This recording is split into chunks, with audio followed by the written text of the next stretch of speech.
San Diego resident Leslie Padilla says it's been over a week since she last went grocery shopping. Yeah, I'm anxious. I haven't been out grocery shopping for about 10 days, and now I'm like out of everything.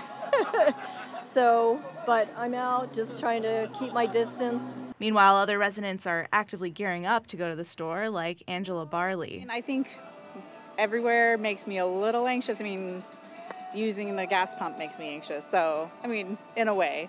So, I mean, as long as we're taking precautions, I'm not super worried. Despite the anxiety, residents are still packing grocery stores because simply they need food.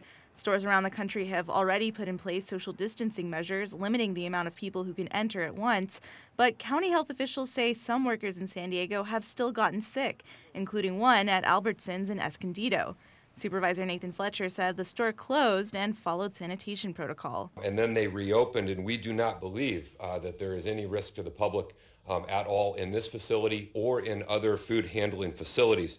It is really important to note that there is no evidence at all to suggest the transmission of COVID-19 associated with food. But on Monday, Chief County Medical Officer YPHANTIDES followed up. In terms of us doing something, there has to be something actionable above and beyond that which we have already recommended. So I suspect that as we learn more about this situation, there may be some deliberations that are specific to grocery outlets at a broader global national context, but very honestly at a local level, that has not been specifically discussed. In an email to KPBS, Albertsons spokeswoman Melissa Hill said they are taking additional measures like adding plexiglass between cashiers and customers. And Sprouts spokeswoman Kalia Pang says stores are also installing plexiglass and increasing cleaning times.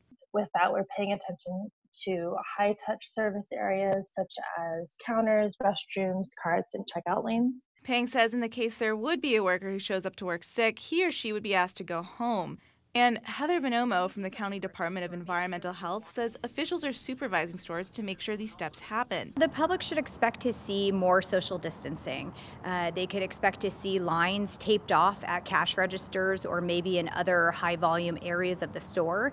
They should expect to see increased personnel or grocery worker staff walking around and making sure that people are following social distancing. She says restaurants and businesses are bound by the California Food Code and have to allow workers to leave if they're sick, and they have to ensure food is safe. But she says the public also has a role to play in its own safety. My recommendation for all shoppers would be if you are sick, stay home, utilize online grocery delivery or delivery options as much as possible. She also recommends washing food before eating it. Shalina Chatlani, KPBS News.